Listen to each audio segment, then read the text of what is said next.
पणे बोलावा अशी माझी विनंती राहील सगळ्यांना। आणि जी घटना झाली याबद्दल सरकारने तातडीने येऊन फास्ट ट्रॅक कोर्ट करून अशी व्यक्ती एकदा तरी या देशात असं झालं पाहिजे की तुम्ही अशी कुठलीही घाणेरडी चुकीची घटना गेली तर त्या व्यक्तीला फाशीची शिक्षा फास्ट ट्रॅक कोर्टमधून दिली गेली पाहिजे। ज्या दिवशी असं काही होईल त्यानंतर अशी घाणेरडा कृती करताना कुठल्याही व्यक्तीला 10 नाही 100 वेळा तो विचार करेल आणि ती भीती त्याच्यात बसली पाहिजे मनामध्ये। कारण का आज वर्दीची भीतीच राहिली नाही असं चित्र दिसतंय। आज पुण्यामध्ये तुम्ही बघा क्राइम पुण्यात आणि महाराष्ट्रात किती वाढलेला आहे।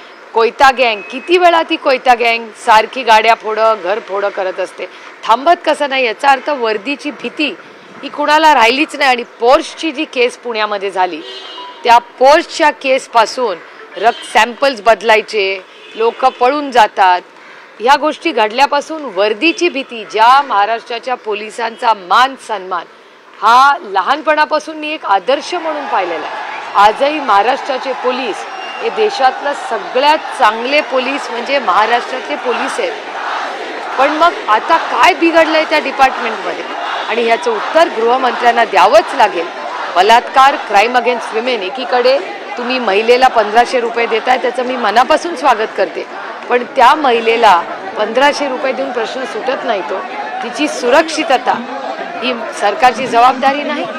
आणि बदलापूरमध्ये याची एक हाय लेवल इन्क्वायरी झाली पाहिजे की आज लोकांचा जो रोष आहे किंवा जी दगडफेक होते ती होते कशी, त्याच्यात सर्वसामान्य माणूस रस्त्यावर का उतरलाय, कारण का त्याला पोलीस स्टेशनमध्ये न्याय मिळत नाहीये असं सांगण्यात येतंय माध्यमांच्या बघून। आणि मी तिथे फोन करून ही माहिती घेतली की 12 तास का 18 तास ते पालक वण फिरत होते न्याय मागत, पण एकाही पोलीस स्टेशननी त्याची दखल घेतली नाही।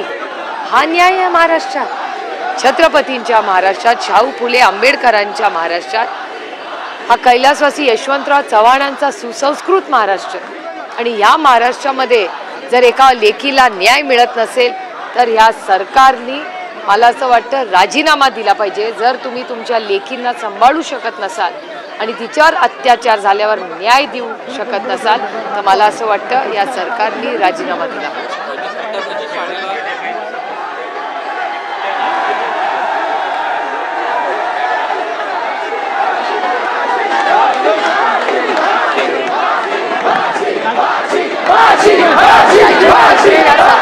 कुणाचीही शाळा असली कुणाचीही तरी अशी कृती जर आपल्या लेकीच्या विरोधात होत असेल तर हे सरकारचं अपयश नाही।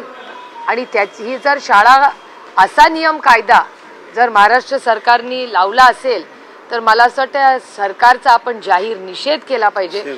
आणि अशा या सगळ्या सरकारमध्ये ज्यांनी कोणी निर्णय घेतला त्याच्या सगळ्यांचे पहिले राजीनामे सरकारने घेतले पाहिजे। माझी मुख्यमंत्र्यांना विनंती आहे की आपण राज्याचे मुख्यमंत्री आहात, लेकींसाठी 1500 रुपयाचा कार्यक्रम, बहिणींच्या सुरक्षिततेसाठी तुम्ही 1500 रुपये देताय, मग ही घटना झालीच कशी आपल्या राज्यामध्ये? आणि झाली तर झाली, तुम्ही कुणाला प्रोटेक्ट करता?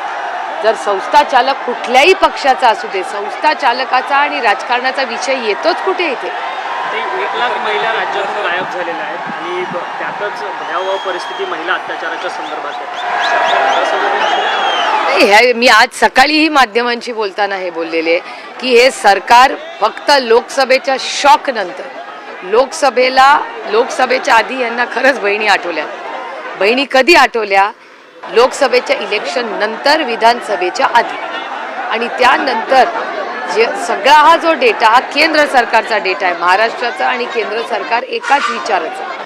पण क्राइम अगेन्स्ट विमेन म्हणजे महिलांच्या बरोबर होणारे गैरव्यवहार असतील किंवा अत्याचार असतील हे महाराष्ट्रात वाढतायत, कुठेही कमी होताना किंवा थांबताना दिसत नाही। आणि काल जी घटना झाली ती काय पहिली घटना नाही, मागच्या आठवड्यात पण अशा अनेक घटना झालेल्या ह्या माध्यमातूनच आम्ही पाहिलेल्या आहेत। त्यामुळे या सरकारचा आणि त्या डिपार्टमेंटचा मी जाहीर निषेध करते आणि या सरकारचा राजीनामा